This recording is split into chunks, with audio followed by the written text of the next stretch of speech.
onkur falslærande klodde skriva til mun i 28. januar 2014. Så slår adressan progressivepins@hotmail.com. Progressive, hva skal det er? Progressive. Det er evolusjon. Det er progressiv. Det vil jeg fara fram etter til noe nytt. Ivergjeva det gamla. Så skriver han, hei sjurur. Nu kjenner jeg ikke så nekk til det du prætkar, men hørte omkran si at du taler i fyra folk for at du til husmannjøter. Og det er just det jeg og nøkker ånder i ferden under her i havnene. Vi kunne være holdt fra 2 til 3, ta vi til fakst, til 2 til 12, ta vi til flest. De fleste okkar er ur kvoidesund samkommun i havn, Philadelphia og Tvatlasjore, men onkur er fra brøren og heimamsjønne, stakklaner til må jeg sige. Vi kommer saman øyna for vikene av brøda breie, bie og lesa året. Breibrødingen er ikke som ånder gjør henne, men som Jesus og apostlene gjør det, det er ikke annet fyrir. Navnlig er jøkken øyna vanlige måltid hervid er et en gavan bita vi vun i at vi. Jeg tror holdt sikkert fermentera vun. Det har en høyla flaske av båren og sitte og få det gomor. Her vil sugene brød og brei og drekka vun til minne som han. Bønnen og lovprusanen er ofta imisk. Onko du sitter vi bæra og bia, som vi vanlige kjenner til. Men ofta bia vi òsne stilleslige, så stendur contemplative prayer blanda vi og synder av mindfulness. Her ligger rottan begriven. Contemplative prayer, hva det er det? Det er at du åpner det for andehøymelen. Du bare lukkar tunne tankar av, og du kontemplativt, og du huksar hva suttje er nu, hva høyre er nu, og sånn noe. Og hatt er noe nytt, hatt er en pastor av Emergent, hatt er en pastor av Emergent Church, det bruker contemplative prayer og mindfulness. Mindfulness er yoga light. Det er hva det er. Mindfulness er yoga light, det forteller jeg der. Jeg sier mindfulness er en form av yoga, og contemplative prayer er også en form av meditasjon. Og alt djevelen røyner få yoga inn i Vesterheimen, og han klæger det og nytt klæger, han brøyder det lyst, og gjør det et nytt navn, men at det er det samme. Tek du hatt det inn, vindu du vil hatt det, så først du langer ut, så er du åpen for nytt tingene, akkurat som Heimamsjøen hever ganta etter lujing oppi av pallen. Det åpner folk ikke for gante. Det gjør det fortraulet for det. Og contemplative prayer og mindfulness gjør folk fortraulet for yoga, at det ikke fra gode, at det ikke kristenbøn til alle fjerneste, at det yoga. Hva er det? At det fraviser på det aller kraftigste. Og det er jo en pastor av emergent. Det er bare emergent som bruker det her. At det er emergent. Hva det er? Du skriver en øyne studere vidt året, men vi kjenner at vi vil lydjast Jesus i møyra. Jeg vet akkurat hva det her er. Det er alt dette iverbleita humanistiska. Ikke rattløy, ikke avtale sint, ikke rattløya. Ikke lære ting som støyter folk. Men bare vil jeg være at og gassar er en elskande, hatt slags kærløgje, hatt falsku kærløgje. Det som vi er kommet til er at vi vil lydjast hånden meira, og vi vil føre til rydje som Jesus byrja her å gjøre, og innan i okkon, vi at elska teg rundan okkon vi vil vittne i verskje og kærløyga, omsorgan og hjelp, og neiut, vær neiut, brukar vi et år. Så var segna. Jesus sendte okkon ut allan heima prætika gledebåskapen. Gledebåskapen er en avs og båskaper, og her brukar vi et år. Apostlene brukte alle år. Det er ikke noe husmannhøyt, det er ikke noe kristen mannhøyt. Det forteller jeg dekon, og jeg vil avvære med som svansson her. Tid i heimamsjøen og brøramannhøytene, som ganger her, bare ikke det ut at vi henne. Om det nyttar något avvara det kun ta löjmer äcklen något det ivast i.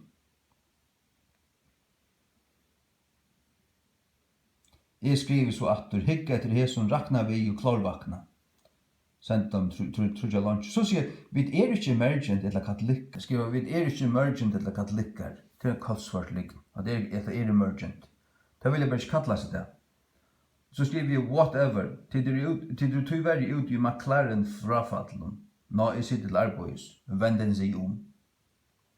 Så skriver det. Vi synes det meira som en vetjing. Men vi er ikke bøgnløs McLaren eller emergency. Vi løyda bare etter sannløgene. Hører du? Jeg visste på en av veien og veit at det slett ikke er kristen. Og jeg heldur frelst til alle fjerneste. Det er bare årene vi løyda bare etter sannløgene bo om. Og en frelstur hever funnet sannløgene, kjenner han og fylgjer honom. Han løydar ikke langer. Måtte til til å funne han, sannløgene, Jesus Krist. Ikke som folk kunne alt godt, men det var det ikke. Det er ikke som brøver. De bjør mer så å tale til seg, jeg sier ikke talengrov. Amen, amen, amen. Så skriver det at vi kjenner Jesus, og det er akkurat som han lurt etter en liten anda. Nei. Vi kjenner Jesus og tryggva han, men ta jeg sier vi løyder sannløkene, så mener vi æra bibelska sannløkene. Ekstra bibelsk, æra bibelskar, så som man kan lese inn i året, så som ikke finnes av linjen. Det hadde akkurat det, som altså er andalja av øyne om. At Jesus er vevren sannløk som løyver til i fullgrøyer iver, bla bla bla bla bla. Nei, ungen sann kristen sier så løys. Ikke øyn. Ikke fantasiøs valgene. Så skriver det vi døvnen som to dømer skal til selv være dømter. Nekka såleis sier Jesus sjálfur.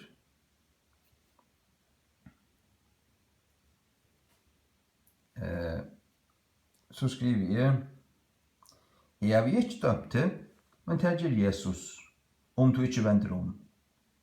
Men han som er andalier, dømer atlar loter, til å være sjálfur han dømter av ongelmanne, 4 Korint 2:15 FKJ. Jeg har tidsi mer tog og stunder til at avværa til i møte vittløying. Jeg har ikke dømt det, men jeg har dømt om til. Jeg dømer om og jeg dømer til hver sutt. Jeg har dømt om til at du er ikke en sann kristen. Det kan han andalig gjøre. Måst du vende om og arda være sant. Så skriver han, sjur vend om fra vrøye tøyne og hikk inn i Jesu kærlagsfulle anlit, så først du er sutt ørvis på tingene. Det lov jeg her. Pissu på pur. Hva skriver vi så? Så skriver vi alltid til, nøy, jeg er så dundrande vrøyren at tykker av sataniska svans og tykker av vittløying. Det skulle de bare vite at det var Satan vi gjøre. Vi kom til templated prayer. Hatt er ikke bøn, men yoga, og yoga er hinduistisk andamening og mantra. Det hva det er? Contemplative prayer til yoga light. Det var det. Og mindfulness. Hadde ting som heimeren arbeider vi. Hadde ting som du høyrer kommet til førjar, og til bjøva til rastevner og oppe i Norrlandhusen og annet, du vet. Mindfulness. At det er yoga. Og det er blant alt sammen. Og vil ha med at blastemplet, at blastemplet er aldren i min deia kropp. Det skal du så bare få vite at det er fullkomlig uvitløying, og at jeg så dundrande avskjer meg fra tykker av sataniska svanse. Det skulle så pent biast venta om. Vrøyjur, ja. Er det så dundrande vrøyjur innan Satan for hans er vitløying av Guds møynighet, og jeg spør ikke år da jeg sier sannleggen om det. Det må tid så bare teka det kunne av.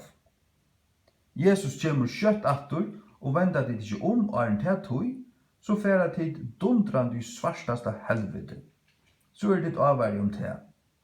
kærleika kjenner dit så slett ikke. Så nek få dit altså bort ur mer. Nu gjev vi tikkun ivi til Guds kall, altså at han må kalla deg. Må han sutju i nøy til tikkara, en dømadavur kjemur. Amen, amen og amen. Et her skriver jeg også, contemplative prayer yogarui, tølarui, spiritisma, her dit åpna tikkun for ytlun antun, seans og svans. Jeg ber tikkun pent venda tid du ikkje mine syskjen og i herranum. Sjurur. Ja. Hatt det som jeg sier om at det her, halt tikkun lengt fra oss her, hvis du atlet kunne genga sannløkans ved. Bøn a bia. Bøn a sitta stillur og bia og snakka ved god. Og lovprusan a prusa Jesus for hans fullgjørda verk, for det som han har gjørst, det som han har givet, hvor han og at han omkant brøytest, og så videre.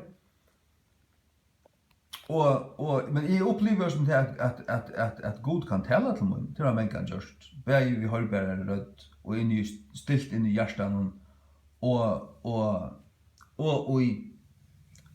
i dreimen. Men det ikke noe som man får at bare sitte stillur, bare at det åpner seg, bare hørte noe, følte noe. Så åpner man seg fri ødelen antahøymene, særlig at man langt ute og i fastlærer og vittløyter. Vi contemplative prayer og mindfulness. Nei, hadde stål jeg slett ikke på, jeg vil avvære i møtgjesten her, og på det aller kraftigaste. Og på det aller kraftigaste. Og jeg ber det hitje etter her. Satan's Emergent Church Movement. Hvis du løyder at det er inne i YouTube, så sagt du et video på 2 timer. Satan's Emergent Church Movement. Lurt at det er sånn her. Ja. Vi er så navnet. Amen. Jeg vet ikke navnet i ødelen som har oppfunnet her, eller kommer vi et eller annet her, contemplative prayer og alt det her. Men her er noen som heter Brian McLaren, her er en som heter Phyllis Tickle, og det er vittløy hos mange i det. Og i nekva mange i USA er det enda ferien å bruke regulært yoga. Men så vinner det ikke noe innpass, så brøyter man det sin, så har man lattere versjoner, så er det contemplative prayer, så er det prayer som en part. Ok, det er bøn. Contemplative, hva er det? Contemplativt er at det er intuitivt, det er bare at det er lukka som at det er spiritisme. At det er spiritisme i hva det er. At det er seans og svans. At det er overhøvers bøn. Spyr tryggvande, eldre tryggvande folk om de beger på henne vatan. Det gjør det slett ikke. Men snakkar vi eldre og tryggvande folk som er tryggvande i nekvar og spyr deg om det nekkande av horskots rødt, så sier det jæka, og det har vi. Jeg presser meg inn til hans rett, jeg var i nei i be, og han gav meg til at jeg sverger på tantamaten. Eller Abbe var silt ute i Grønlandet og ta nottene, og jeg drømte til å være i havsnei, og jeg får opp og be 2 timer inntil jeg følte til at jeg latt nei, og så kom der hjem og var det, og ta fortalte der at jeg var i nei akkurat til datoet, og ta var unga telefoner og sånn noe. Vi tar ikke bruk for contemplative yogarui eller noen øren. Vi tar bare bruk for det gode gamle, og daglig å lese Guds ord, bia, kjenne Jesus, fylke honom, elska mennesker, ja, men altså, jeg vil elska mennesker, jeg røyner ikke elska mennesker. Det har vi alltid gjort. Ta gonger, det gjør man ikke alltid så vel som man kunne yngst man gjør det. Men det vil jeg gjøre. Men ta jeg møter en menneske som jeg vet hatter ikke rett. Ta lät det ikke bare som luft, ta må jeg si det. Tog jeg til elskede menneske. Det er kærløyge. Det gjør det Jesus østene. I for fariseren og øren hykkleren. Han rettløyde det, han konfronterer det. Han bär ikke, han setter ikke bare ned og klapper dem og det her. Men også syndar noen, tar man så var lengt ut i synd og sånn akka, han setter seg ned vidt dem, og han snakker vidt dem, og han fortalte dem luknelser som de kunne forstanda, til å hjelpe dem, til å løye dem rett han ved. Han bøy dem Guds ord, og han sier dem alltid sannløkene. Og Jesus gav alltid et ord som de hadde bruk for å høre. Og han brukte ikke ord om nejut, men han brukte alltid ord. Og det gjør lærer som han røysene. Vi er sendt ut av prætika evangeliet. Færdig ut om allan heim og prætis ikke gledebåskap for kvarenskapen ikke. Han som tror vi er døpter skal være frelstor, han som tror ikke skal være helt dømter. Det er det som vi er sendt ut til. Amen.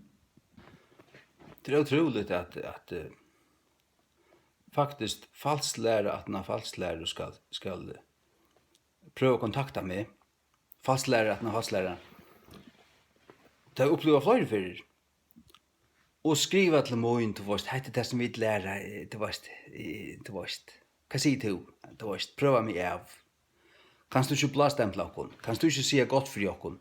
Og så sier jeg sannløykan akkurat som om deg.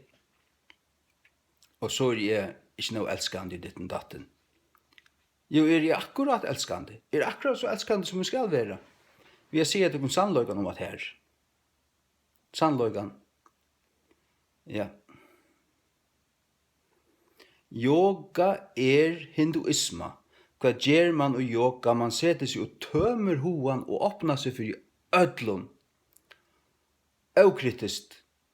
Og så fær man akkurst, og det var som man har opplevd. Det er det samme som Justus Leifson Eidsgård. Han er yogar. Han er en hinduist, sier seg være kristen, han er han overhøver ikke. Du blandar ikke altså tingene her. Det gjør så ikke. Rødt kristen bøn, skal du høre fra god i samband med rette kristne bøn, så er det sånn at du byrjar vi lovprusan, eller takkar gjer. Du prusar Jesus for, Herre, takk for du dyra bra blod, takk for du fullgjørda versk av Golgata krosset. Herre, vaska meg nu av nudjon. Herre, signa meg vidt din nærvero. Kom til mun, og så vi er takk for hatt og jar, takk for gau nottarsvøn, takk for daglig brei, takk. Og så legger man sånne bønner fram. Men så kan man godt, jeg har ofta prøvet til at jeg ber, så ikke vet akkurat hva jeg skal be, så sitter jeg bare og spekulerer, men jeg mediterer ikke. Jeg får ikke anda på spesielle måten, jeg sitter bare.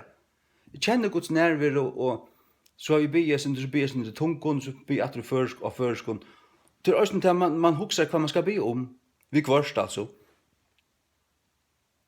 Og vi kvarst har vi kjent det, og i stillhøyden, altså, inni i bønnen, er god tåsa ved meg. Men ta veit jeg etter han, hvordan veit jeg etter han? Til at jeg kjenner han, og jeg vil avkattle han, jeg er kommet rett han ved, jeg er kommet til krossen, til blaue, Jesu blau, og jeg prøyser honom, og ta genj inn i hans nærvær. Det stender om det i Salmen, Salma 55 og 108 eller 100, genj inn om hans forgare, vi takkar gjer, du veist. Inn i forgare vi takkar gjer, og inn i det høyla vi lovprysan, og så er det. Det er sånn at du gonger inn, og ta du er kommet inn her. Her er djevelen ikke, ta veist du. Og det er en trygghet for at du veist at du er i andan, som Johannes sier i Patmos, var i andan og herrens deg, og i hardjønne rødd. Hvor en andan i stauren, høyle andan. Han var i andan, han visste det. Han visste det.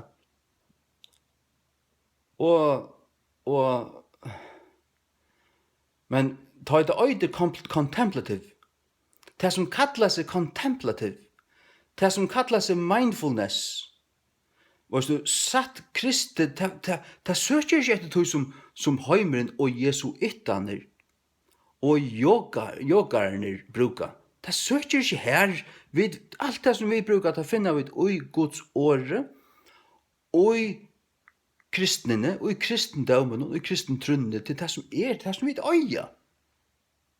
Vid øya bøn, vid øya lovprysan, vid øya høyla i andan, og han kan tåsa vi okkon. Og til her vi halda okkon til.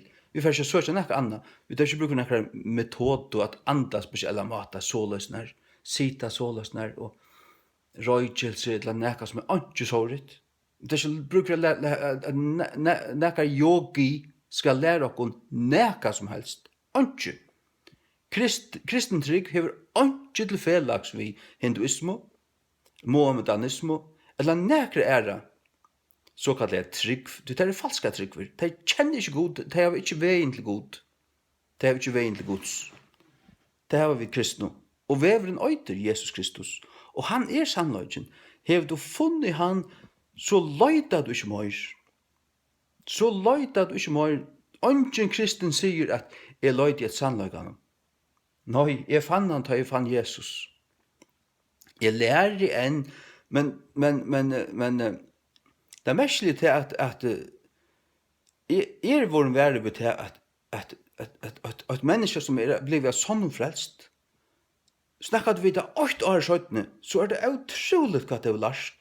Det er akkurat som at andre lærer det, det er akkurat som at spedbaden som lærer, da det blir 8 år, det er akkurat som, og frelst mennesker som er 8 år gammalt, hvis det er i høyre brennende og leser Bibelen og gonger og møter sånn der, det lærer en her rævlig rikko. Det har vært forvidet. Det har vært suga til sunn. Det gjør det. Og er det ikke så er det ikke rett start. Ja. Men vi kristne finner ikke ut i heimen. Og de som trøste hatt det inn i kristnene, vet du hva det er? Det er en som heter Phyllis Tickle og Brian McLaren, og det er bare det som jeg kjenner her, er det flere andre navn, jeg er slett interessert av det dem. Men de er øyt vi, Phyllis Tickle, hun er lærd av jesuitten. Brian McLaren, han er også vi jesuitter å gjøre. Og jesuittene er utsendt fra Vatikanen, at fortørne og forkoma reformasjonene, og brauta kristnene nyer, så at hun er ikke så at kristne standa råaleis og løyd etter retning, det blir en retningsleis, splintreis under, og så, vi åtte kanskje affære under pavan. Og så kommer der inn, kom i heim, sier han. Hatt er ikke heim, hatt er satans av feng. Det er her det endar. Trygg mer, det er her det endar. Nei. En kristen han helder seg til å lese Guds ord, eller lese Guds ord om dagen. Be akkurat til halvan tøyma, kvønte at det skal det. Og nek vi tunkun, ta er under brus og ta er gengi tur, så blir jeg tunkun. Ofta han. Ja. Men contemplative, mindfulness, nixen, bixen, ande inn og ande ut på spesiella måter, seta seg i spesiella stilningar, ikke inn i eia. Men negva bøn, og høyre nekka her, så er det kritisk for de øysene. Men anker du, jeg vil oppleva til at være pura sikre, anker takk av høyla, hatt det vært god som tar seg vi med her. Det har vi ofta oppleva. Særlig at har men det hever vi til å gjøre å genga inn i hans nerver og være her og vita at du er staddur nu i andanen. Ja. Og det er ikke sagt nekran uiblåstur eller veløying eller nekka som helst fra heimen av. Nei, det er bare til tan nærværen du kjenner av Guds nær, altså av gode. Og det er pura for sutt. Tøy fordømmer jeg at det er, bare til å bruke årene contemplative prayer og mindfulness, så vet jeg hva det er, tar det skrivet til munn, til flere ferier. Begge den første som er progressive pins, og så en annan Henry Thomas, men han, altså felten skriver omgang til så dratta navn. Tror jeg har skrivet til munn, og lenka bare atter fram, ongen gjør så dratta navn. Ta i en sannur kristen skrivet til munn, det har rævna folk skrivet til munn, Ta er en sanne kristen, så skriver han sitt fotla navn hver han fra heibraur, til ærlig, til åpe og til fri. Hatt var en braur. Og ta det mer lukka mykje om han er fra brøramanjøten, eller heimamisjøen, eller han er og i omkrar konservativare pinsamanjøt, hatt var en braur. Jeg kjenner det. Han brukar ikke masko, han kommer ikke under en dolnevne. Du sagt det så folk som skriver bare husmanjøten. Progressive pins, ikke navn. Han kan finne noen navn fra dem. Jeg har nu skrivet til min atter fram, tror jeg for det er, han er 20-tallet på der. Og han skriver som, han sier han røyner å forsvære en vinkjøs her som gonger i husmøynheten i havn, altså progressive, emergent husmøynheten. Han røyner å forsvære, han er nei av noen, men han vil ikke gjøre meg navnet kjøs her. Nei, jeg stod slett ikke på han. Det som jeg trykker til at han er en av tøymon. Han prøver meg bare av. Det er så rævlig nek å si for folk som er og i falslære, at de får, da færre de oppsøker til sånn og tryggvande, og vilja søke tørre samtidig. Tog at de har avfri. De vet at det er ikke rett som det er i. Tar det hjärsta slär dig, tar samiska slär dig. Pushka dig, slär dig. Og så er du, om de ikke kallar seg emergent, nå vet jeg ikke vi Brian McLaren gjør, til lykka mykje. Men tid bruka contemplative prayer og mindfulness, til det samme som Brian McLaren marknadsfører, og brøyer, og østene yoga. Så er du, om du fylgjer Kenneth Hagin eller Kenneth Copeland, eller Creflo Dollar, jeg har ikke Kenneth Hagin gjør, jeg fylgjer Creflo Dollar, men det er samme læren. Det er det samme suppan. Så det er tillukka mykje. Jeg vet ikke vi Brian McLaren gjør, men det er akkurat som lærer da. Det er emergent for tog. Det er emergent for tog. Så bytter jeg ikke. Så sier jeg, at da må du finne noen annan til. Jeg blastemplet det her, da får jeg det mye til. Og så kommer det alltid til at det kommer atter og sier at du er ikke elskende. Du vet ikke hva kærløy er. Jo, det var det vust. Det var det vust. Paulus har skrivet til Galaterne, og han skriver så og han er her i 4. kapitlet, vers 16, her skriver han, jeg tog våren tykkere futjende av til at jeg sier til sannløykan. Rokna det nå med som tykkere futjende av til at jeg har sagt til sannløykan. Han sier det om sannløykan. At det var fallen fra. Og Kristus gagna det om noe. Tog det var færen fra tog at være under nøyene til å fære under lovene som vi er til frelse. Det er pura forsøkt. Jeg prater ikke det videre under nøyene, men oi tog rommen som nøyen skapar, vilja vid, naturliga, halda Guds lov, og Guds ande gjør okkur for at halda Guds lov, sånn at vi livet etter andan, så halda vi Guds lov til tog bøyene, og vi hugsa ikke undan. Så hvis vi fylgjer etter kærløkans lov, elskar skal du god, vi har en god tøyne, vi har hjertetøyne, at alvetøyne, styrstøyne, og så er det, og nastatøyne, og andre lukt, og nastatøyne som sjåvan til. Men Jesus, som er sjålvur kærløyken, han møtte tørvande neistadene folkene, han hjelpte dem grøtte deg. Han møtte hiklaren, han klappa ikke tøymon, og han er ikke varkom i tøymon. Nei, han rettløyde der, og avværa i der, og konfrontera i der, og sier sannløygan om der, tykkara hiklarer. Tog hiklare. Progressive pins, møynøyden i havn, tykkara hiklarer, tykkara vannlukkelige vittløyde og kettarer. Det er jo vust emergent, og det er jo av vetlerom, og det blanda såkallan kristendom vid hinduismo, tar ikke om kristendommer. Det er døyr. Det var det samme som det gjør det i Alexandria, Det blanda og kristendom, men så til spørning om det nekan du hadde vært frelst her. Origen, Clement og Philo og alle hinner her nere. Det blanda av kristendom, vi griska filosofi, platonismo. Og det blanda, det var en sånn krossvever av alle møvene. Det var også avvarska av hinduismo her nere. Det var avvarska av fra India av, også. Det gjør det bare så egna og brøyte skriftene. Du skriver der i Efesus 4 at God ui öllum. Det sier både tykkara gnostiske bibler tykkun.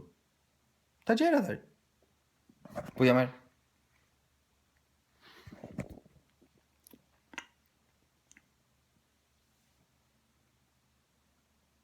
Efesus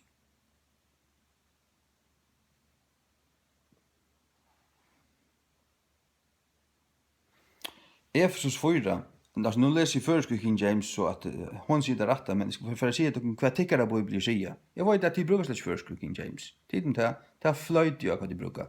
Det er bare tikkere problem. Efesus 4:5, ein herre, ein trygg, ein døpur. Ein god og fægir allra, som oman fri allar, og jøgnun allar, og ui tikkun öllum. Her sier til Alexandriske handelsene, og ui öllun, han ikkje ui öllun, men han var ui tøymun öllun, tøymun frelstu i Efesus. Det himmel vi munra. Og i sørsta verset i oppenberingen, her stendur, Nøye vårs Herre Jesu Krist, være vi tikkun öllun. Amen. Hatt det rett han ritten, de sier tikkun öllun. Det er gnostiske, de tåler ikke tikkun, de tåler ikke, de vil hava inklusivitet, alt skulle være inkludera i, kom as you are, ikke fordøming, kom bare, sett det bare nye her. Jo, til evangelisk møter. Vi kunne halte evangelisk møter som ødler velkommen, evangeliet vil prætka. Men så det sånn at som vil være frelst, vi hilde en møter, 15 blir frelst. Så ser vi til at nå må de døypast, så vil de døypt. Så vil de lodra, vil de parstra møgnøtene. Men så heldur man ikke evangelisk møter alltid. Og det faktisk tilhengere av tog, at vanlige møter her som det bare er møgnøten, ta det morla min lukka. Altså, kjemer anker, kan jeg komme? Jo, kom, at du varst, så det. Men man bjauar ikke heimen inntil kvart og et øyneste undervisningarmøte, bibeltummermøte og ditten datten. Nei. Man hever evangelisk møter, her øyre være skillende, men man teker ikke, altså, det kan ikke være så at møten så at heimen føler seg vel. Og i samfunnet tar høyla av. Som det stender i gjerningen av apostlene, at resten øttehust, det er øttehust apostlene og til høyla av. Og tar du ikke ferdig høsla vidt deg. Helt så fra dem. Men tar du prætika av, tar undervar hent og tar prætika av, ta for en skillnad fram. Kvør til akkurat som tar i Moses og tar satt, og kvør nu herran så får en skillnad fram. Så var det tid her, og vi vet her. Og her anki. Hva samfunnet vil gjøre som myrskur? Anki. Tøy kalt i alt som kallar seg møgnjøt, men jeg vil høyta sånne teknikker og alt som det som egentlig gjør det ørvise, det som tar serpreg, til det jeg har høyta ting ur heimenon, ur hinduismo og ur yoga og ditt og datt, alt det moderne at vårt mindfulness bare en tilsnitching av yoga til at kunna marknadsførast i heimenon og i vestrheimenon. Tog jeg kallar det yoga, så støyte det sånn folk, så forbinder det vi hinduismo. Nå, ok, de som ikke tåler yoga, de får en annan form, de får mindfulness og contemplative prayer men så gonger en tog at akkurat som vi sodomitiske agendaene tar vill ikke, tar komma inn først hampelige og folkelige. Du var som det gjør i fargen, nok så hampelige, nok så, du var ikke støytende, men tar der hava helt skruvgånger i 20 år, så kan du hitje over til San Francisco, New York og ærestane. Hvordan det her? Kan det sammenluknes vi skruvgångene så midt under fargen? Det er løgst ikke. Det er løgst ikke. Det er flagga vi sånn avlevna ute i gøtene da. Du var skal du måne vi. Det er løgga vi at det gjør okkur kynsligt av gøtene. Det er så langt som det kunne. Og tog at hadde satanisk agenda til å spittla folk, spittla hoan og ta sialig i støvene i landene. Det er hva det er. Og det er det samme hvis ni er kontemplativ. Hvis ni yoga light, det vil komme inn, og det vil blanda kristen, det vil ha det egentlig en pastor av til andalig vilføringen som heter coexist, at alt bare åkt, du vet. Ja, at du vet. Som du Østen sier her, vi vil elske å boa og bruke år og nøyot, at det er fullstendig forgjørst. Du kan lese alle apostlasjoner av tamp, og sørge til at da boa, og så brukte du alltid år. Tog at det som frelser ikke tog en oppførsel. Hvordan hampelig du klarer å være. Han sa, hvordan hampelig og falkalig og elskende du klarer å gjøre det. Så er det helt sikkert at onker Bahai Olle, onker Bahaiare, eller en hinduistur, onker hinduistiske munker, han ber av der. Til at han gonger på i det, tog ikke først som til. Og det er ikke det som frelser. Det er ikke det som frelser. Det som frelser, jeg glemmer omgang til pappa sier vi meg at da vi bor i Hetlandet, da møtte jeg en mann her i Lærvik, som han ivast jo at han var en tryggvande. Han hei vi gjerne gjøre i samband med arbeid og sånn noe. Da han var ut av vidja skip og sånt, han var sjømannstruppar her. Men så han kjente han ugen at hun kanskje talt eller et eller annet, og så fann han det, han var ikke kristen. Han var Bahai. Men han sa trygg, hans religiositeter, gikk ut på det at være så plettfruer som møveligt. Det er religiositeter. Essensen i kristentroen er ikke det her. Det er ikke det her. Men du er så ikke at det er det som tikkun. Her så jeg han og jeg husmøynheten her. At det er akkurat det. At det er akkurat det. At det er en gjerningskristendømmer. Og vi vil fære ut og gjøre det samme som lærersvannene gjør det. Jeg var det som kristen, så hadde du kunnet det. Men det er det slett ikke. Er det noen slett ikke som en syskjen?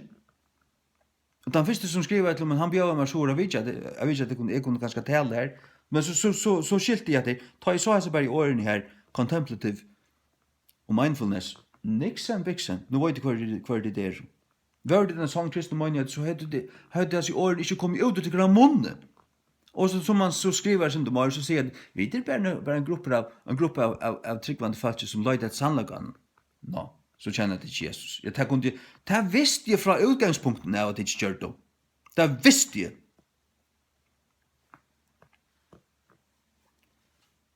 Men det er akkurat som at snakka av sånne folk som har trygglast vi en eller annet. Det er som å berges ved djevelen. Det er så slumst og så sniglott og kraugott. Det venter seg, og det snur seg undan, og du varst.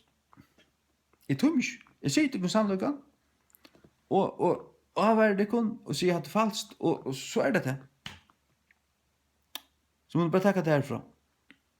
Men at det er blåstemt i alderen, jeg har ikke vet å gjøre. Ikke nærkant høy. Ikke nøye.